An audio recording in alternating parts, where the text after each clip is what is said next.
you and Dwayne, I think were like two people I definitely looked up to a lot when I'm trying to figure out the blueprint for my career that didn't exist. Dwayne especially. My idol.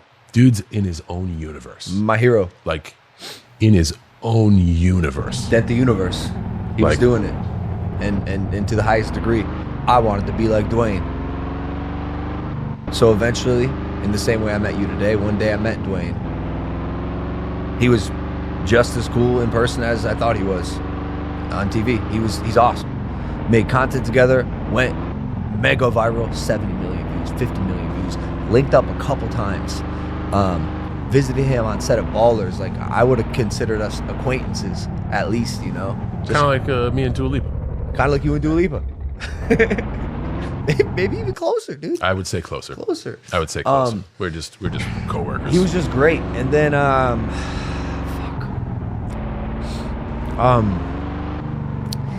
and then Japan happened.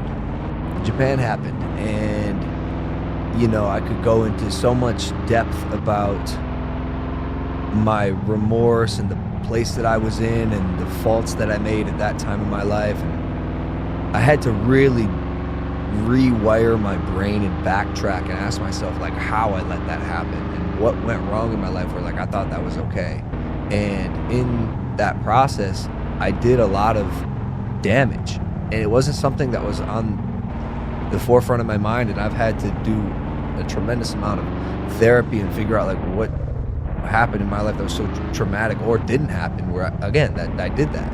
And DJ was one of the people I hurt because of his mother's experience, and that's his experience to tell, and I'm not going to share it, but like I hurt him so much so that he basically wanted nothing to do with me, and rightfully so. You know, I let down my hero, and he requested that I remove all the content we've ever done together and basically kicked me to the curb. I would have done the same thing. Guy in his position doesn't want to be affiliated with a person who did something as reprehensible as that. And I remember it being such a low moment because, like, I knew I let myself down. I knew I let my fans down. I knew I let my family down. But my idol too, man, it just stung so bad. And it wasn't like I got the call from him. I got it from the publicist. And it's not like he did anything wrong. It just, like, I think my ego told myself that I'm gonna fucking remember that. And if I ever become a great one day like you, I'm gonna remember this. And I'm gonna remember the way I was discarded. And again, rightfully so. But I don't think I've ever been really able to, like, truly let go of that. And I got a lot of stuff to work through, I think, in terms of that, and I'm not even sure, like, where to go from here in terms of reconciliation.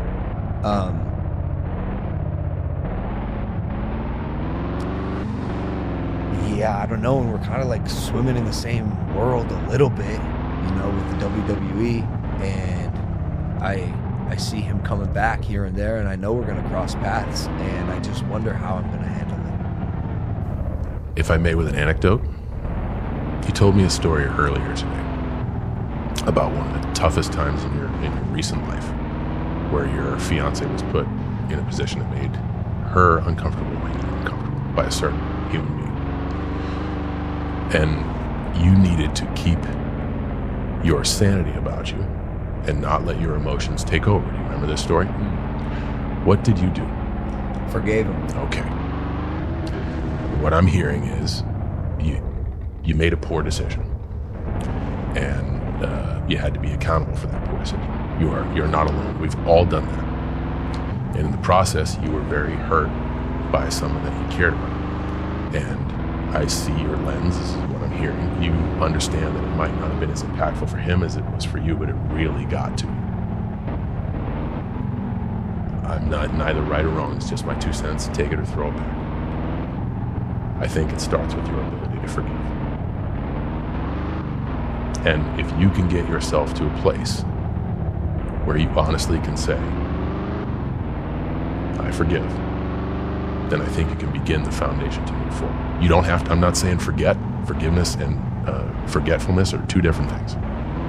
But I think if you can bring yourself to a position where you can forgive someone, you can begin to move forward. It's just my perspective. I totally agree.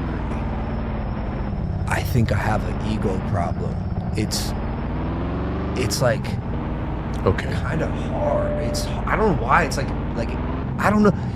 I can't do it without having a conversation with him. That's, I think, part of this puzzle. And like, I don't know if I'm ready for that, to be honest with you. And you don't have to be. Forgiveness has to come on your own terms, dude. It's here. It'll come. I have nothing against Dwayne. He didn't make any wrong decisions. It was all me.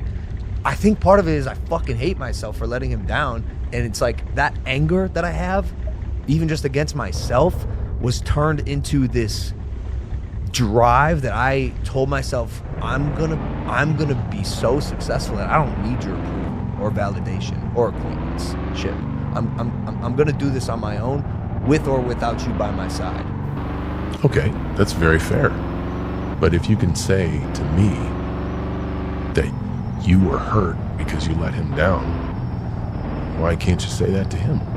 What have you got to lose? I will. I have to have the conversation with him before I fully close this loop. I can't just say it right now. I need to. No, I understand that, but you just said it to me. Yeah. And then, I mean, I applaud you for being able to share all this, because, by the way, that's deep. That's deep work. But I think you just starting there. Yeah.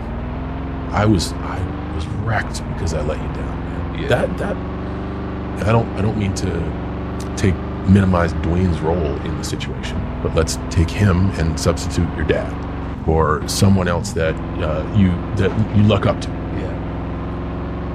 You being able to find the strength to say, I know I let you down and that gutted me, man. That's okay. Yeah. Hey guys, if you like that clip, hit the subscribe button, and if you want to see more zany clips, click the video right here.